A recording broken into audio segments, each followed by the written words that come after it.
Right. So today we'll be talking about TestNg. We have seen WebDriver, how to work with it. We have seen various commands and all. We saw how to read from Excel files, properties files and all, everything. But till now I have not told you how to make test cases, how to generate reports, how to run test cases in batch. Right? Or sometimes there's a requirement that you need to create an exe file to run your project. Right? Or you need to run the project through command prompt or Unix based server. Fine. So to do all those things, the first thing in the initial, the very big, sorry, in the very beginning, which you need to learn with Selenium is the TestNg framework. Okay, I'll give you an overview about the TestNg framework. Fine. As of now, what we have seen is that we have seen Selenium. Fine.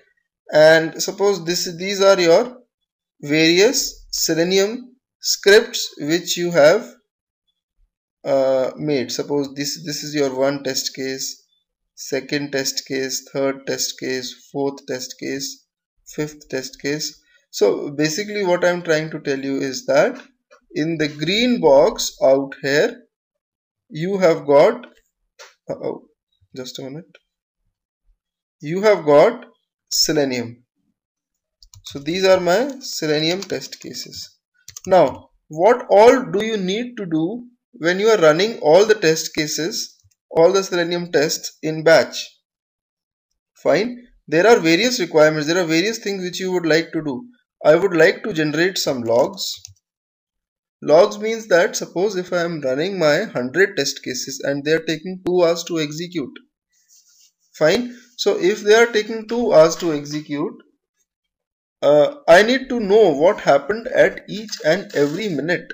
So for that we use logs, log generation. Okay.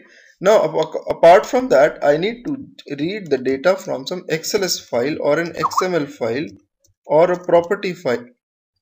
Right. I need all these things. Right. I need to generate some reports. That is how many test cases passed, how many failed, right? And maybe I also need to take the screenshots of errors.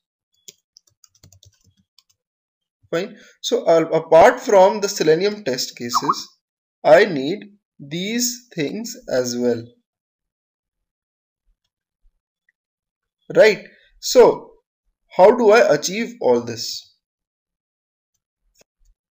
To achieve all these things, you need to understand the concept of TestNg framework or the JUnit framework. Fine.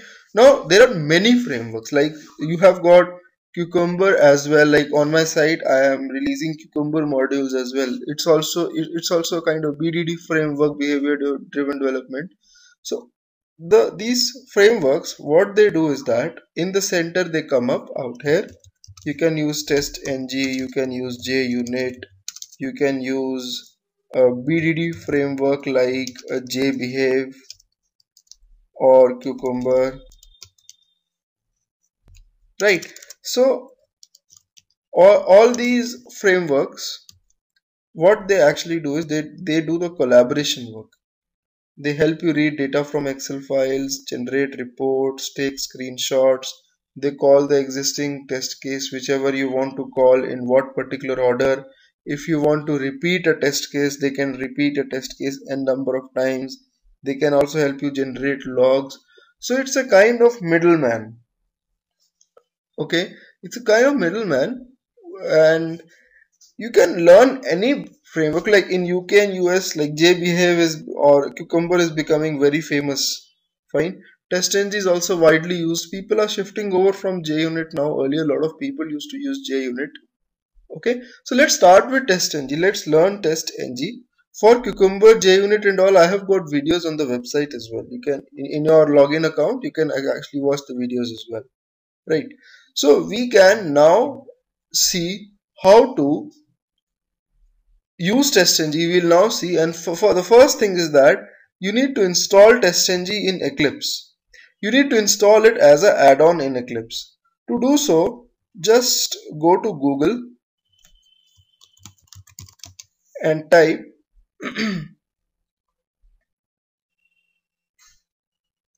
TestNg Eclipse, right? You'll get this link. Go to this link, and on this link go here, install the plugin. Right, now if you are having Eclipse 3.4 or above, use this URL. I assume that everybody obviously will have Eclipse 3.4 and above, right? And I will give you this link over WebEx chat to everybody. Fine, I'll give this link over WebEx chat to everybody. And now what you need to do is that you need to go into Eclipse. TestNg is installed as an add-on inside Eclipse. Okay, you need to go to help, install new software, and paste the URL here. Hit enter button of the keyboard. Don't forget to hit the enter button. Okay, TestNg will come up. You can select it and you can click on next, next, next, next, and it will simply install. Right, so that's how you install the TestNg plugin. Once you have installed it, you go to Window, Show View, Other, Expand Java, and you will get TestNg over here, TestNg out here. Okay, I again repeat, go to Window, Show View, Other. Under Java, you will see TestNg option. That means TestNg has been successfully installed.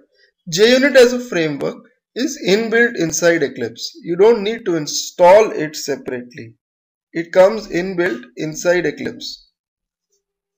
Fine. So now I'll make a new Java project. All these days we have studied Java, we have studied WebDriver and all everything. Now I'm going to make a new Java project called as the TestNg tutorial. Day 15.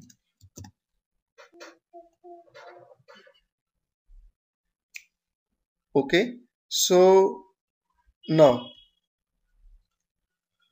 let's start with the very basic thing. Inside the source folder, I'll make a new package called as test cases. It's better to keep your test cases under a package. What is a package? A package is like a folder inside a folder in Java. Okay, if you go to the project properties, you'll get the project path. If you physically go to this path, you'll see the source folder, and under the source folder you will see the test cases folder. It's like a folder inside a folder, right? And you should always keep your test cases like this. You should not keep them directly under the source folder. There's a specific reason for that. You will see that reason when we'll be running the test cases in batch. Fine, I'll now create a new class and I'll name the class as say a very simple test, say as login. Fine. Okay, now in this class, if I have to make a TestNg test case, then I have to make a TestNg annotation, right? I need to write @test public void, right? So I make a test case called public void, say test login, right? So now I can import this. Hold on, this is known as an annotation, right? This is known as an annotation. If I move my mouse over it, you'll get the option to add the TestNg library. Okay, you click on this and you can see over here TestNg library would be added in the project in which testng.jar file is present. This testng.library is actually the stuff which gets downloaded and installed when you install TestNg as a plugin in Eclipse. Fine.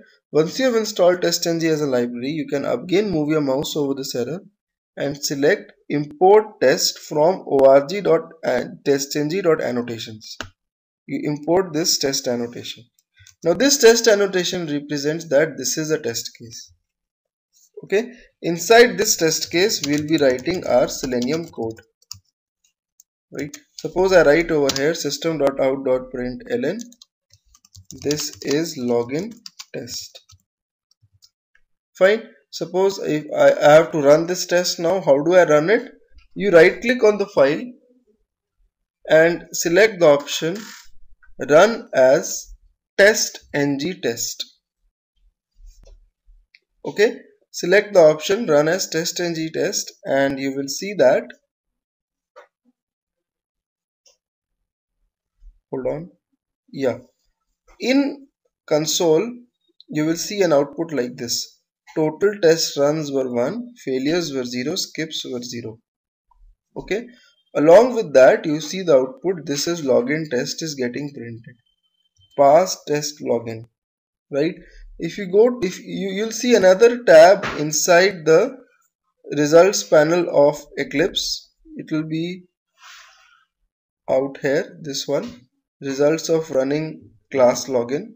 If you click on this, you will get some diagrammatic results. That is, it tells you that test cases dot login test has passed. It is, everything is green, that means it's passing. Fine. And along with that, if you refresh your project, you right click on the project and select refresh, you will see a test output folder. Inside this test output folder, you will see that there is a file known as index.html, right? In this you have got your HTML reports generated automatically. So this is the advantage of TestNg. In this you have got everything. You just need to run the code. The reports are also generated. If you look at the reports,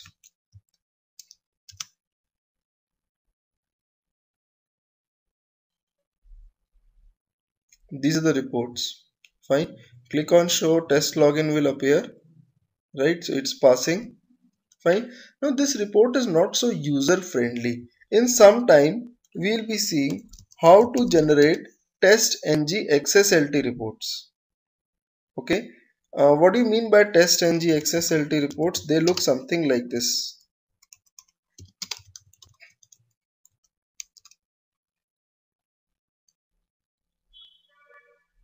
This one.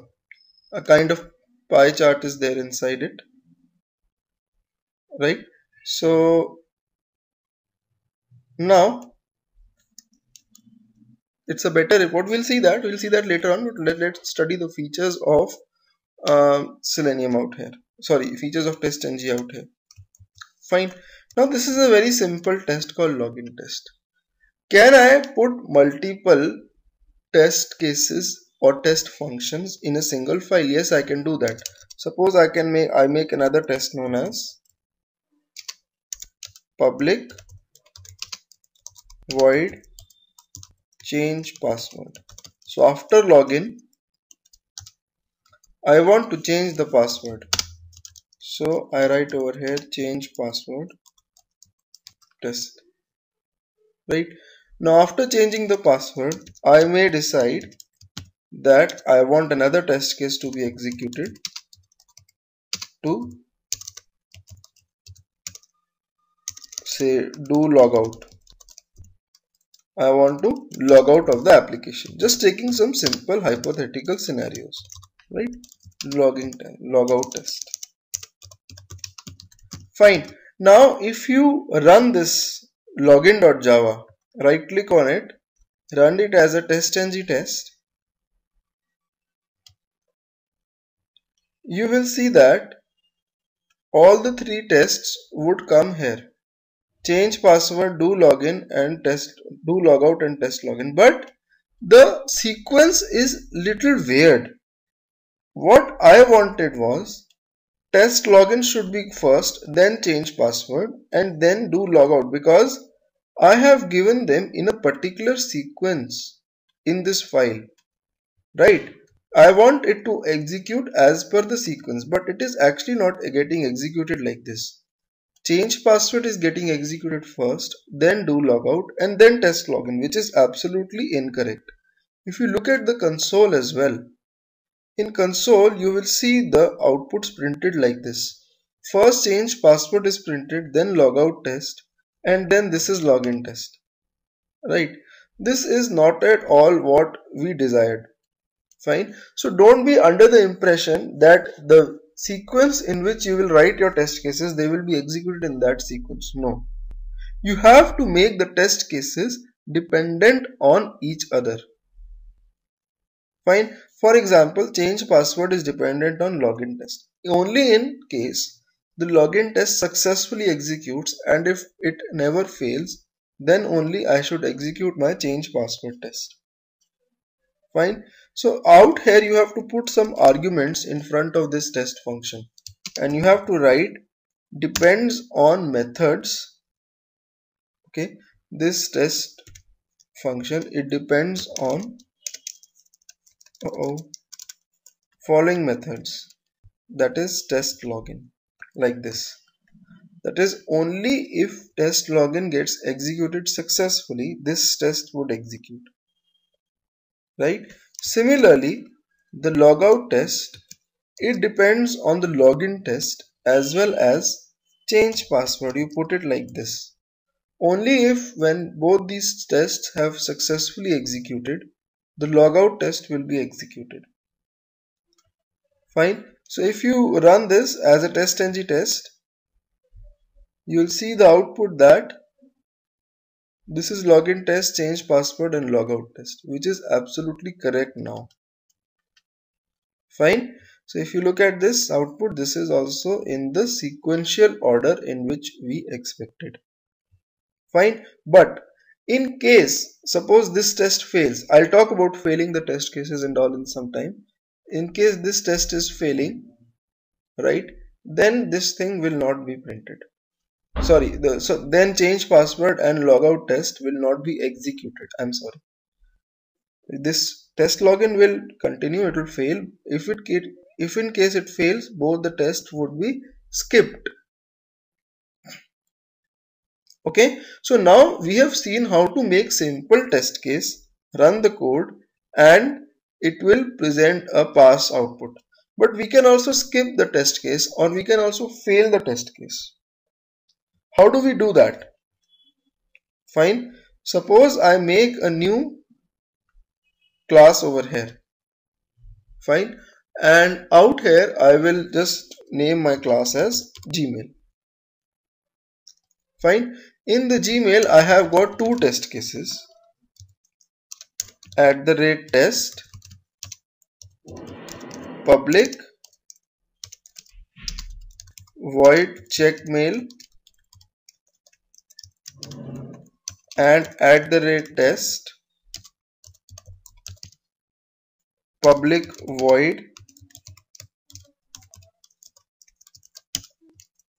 send mail. Okay, I'll import this. Fine.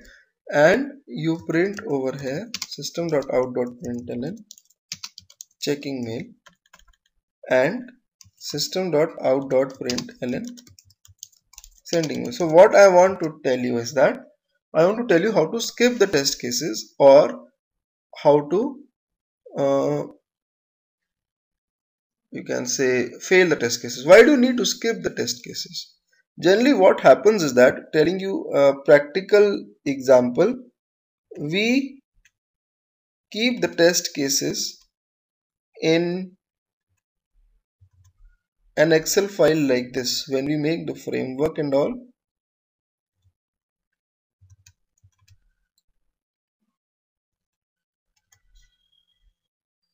Hold on.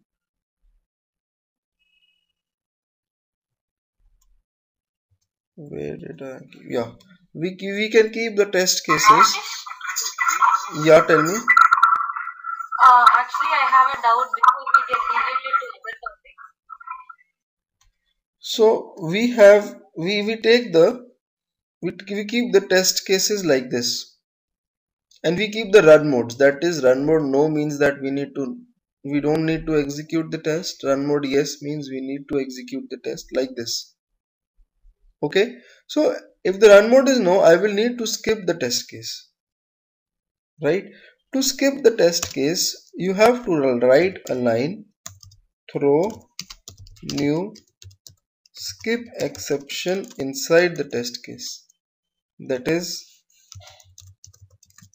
skipping the test. Fine. Now if you run your gmail.java, right click, run as TestNg test, you'll see that checkmail is coming in yellow and skipping the test is the reason. Fine. Sendmail is passing. So if you writing skip exception, the test case would eventually skip. Fine. In the test output, you just refresh this. Every time you run the project, this older reports will be lost. Fine. They will be actually gone into old folder, right? The new ones would be out here, and you can just look at the index.html.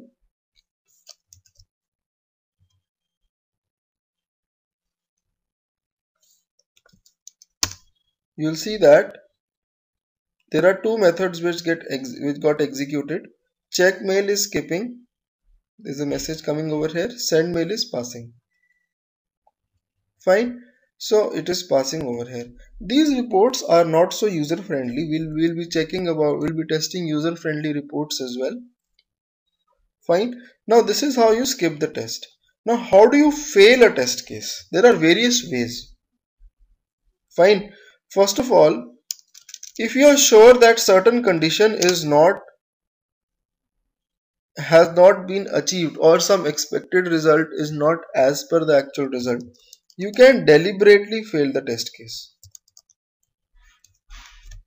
right? You can write over here assert dot fail.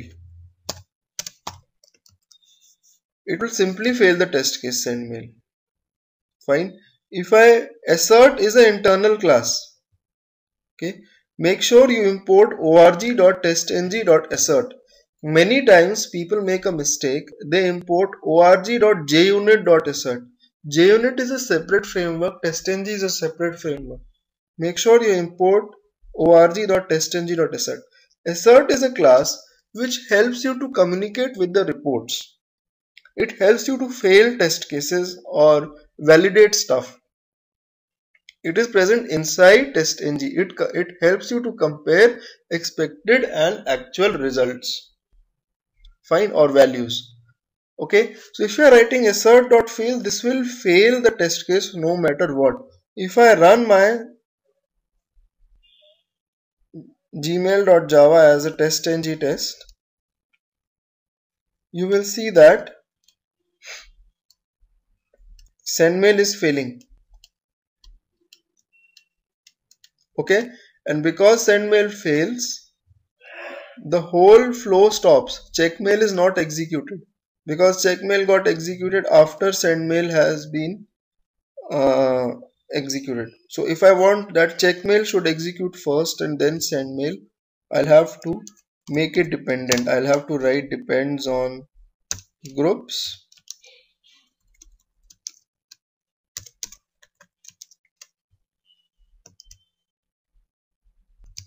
checkmail.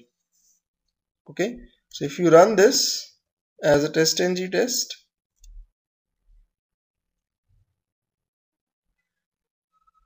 sorry, it should be depends on methods, not group. Groups is something else. You can group the test cases as well. I'll just run it as a TestNg test. And now if you look at this, checkmail was executed first. It was skipped. Since it was skipped, right, the send mail also got skipped because it was dependent on checkmail. Send mail will be executed only if checkmail is executed. The checkmail never got executed, so this will be skipped. But if I remove this,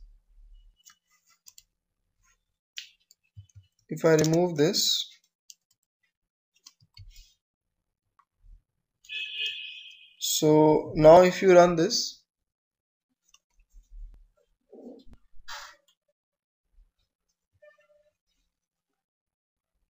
you'll see that checkmail is skipped and sendmail is filled. some assertion error is coming up, right? Now if I want to fail the test case, but I also want to pass over the reason for failure, why am I failing it, you can write it over here, some reason, like this as well. There's an overloaded form of failed function, and if you run this now,